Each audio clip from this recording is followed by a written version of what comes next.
La citadelle de Lille est un pentagone parfait. L'enceinte principale est formée par les bastions reliés les uns aux autres par des courtines. Sur les bastions, de gros canons peuvent tirer sur l'ennemi. D'autres, plus petits, croisent leurs tirs pour défendre l'enceinte sans aucun angle mort. Entre chaque bastion, des fantassins assurent la défense rapprochée avec leurs mousquets.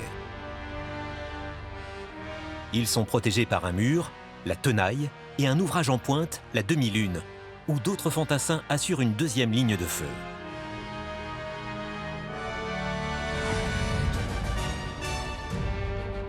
De l'autre côté des fossés, on trouve le chemin couvert, lui aussi défendu par des mousquets, et qui domine une large pente douce, le glacis, entièrement dégagé pour voir l'ennemi arriver de loin. Mais encore faut-il qu'il puisse approcher, car la citadelle n'est pas implantée n'importe où. Vauban choisit un terrain marécageux pour rendre l'accès par des troupes ennemies plus difficile. Et il va encore plus loin en dotant sa première œuvre d'une arme inédite à l'époque, l'inondation défensive.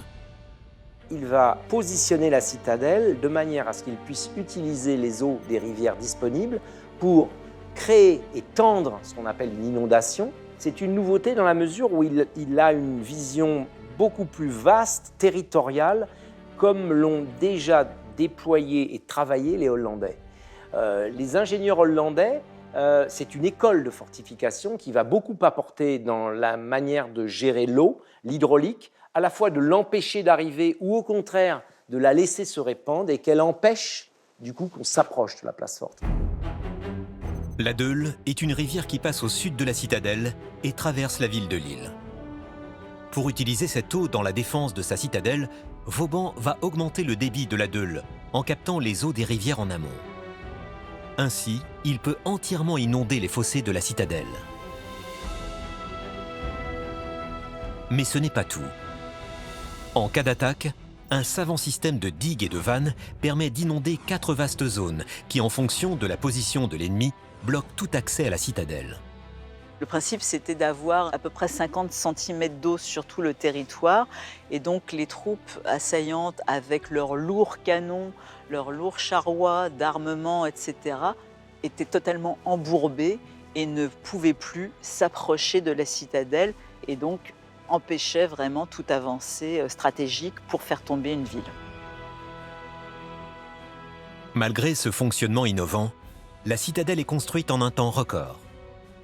2 ans après la première pierre, elle est en état de soutenir un siège. Et 3 ans plus tard, ce chantier pourtant colossal est entièrement terminé.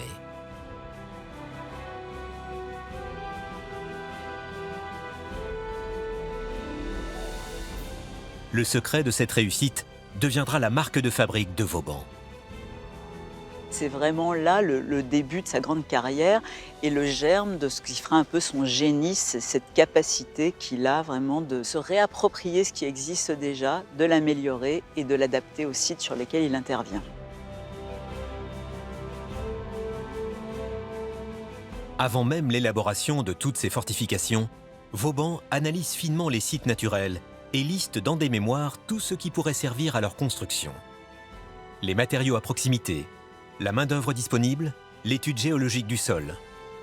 Ainsi, à Lille, en creusant les fossés, il réutilise l'argile pour en faire des briques. Quant à la construction des remparts, Vauban fait démolir 2 châteaux pour en réutiliser la pierre et réquisitionne les carrières de grès. Tous les matériaux sont acheminés par un canal construit spécialement pour les travaux. Son approche est une approche qui est en parfaite phase avec notre époque. Il ne se dit jamais « je fais faire table rase et je vais construire un bâtiment, une ville neuve, magnifique ». Jamais. Jamais parce qu'il a conscience d'une chose importante, c'est le temps. Donc il a besoin d'aller vite et en même temps de faire durable et pérenne. Et ce qui peut lui faire gagner du temps, c'est d'utiliser le maximum de ce qui est déjà là.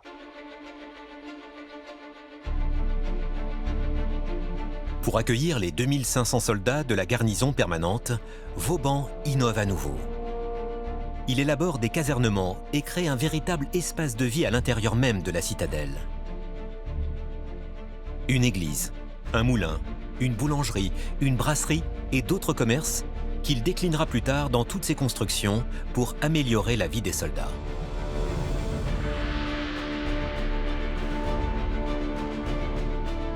Vauban va standardiser les types de bâtiments qu'il va construire.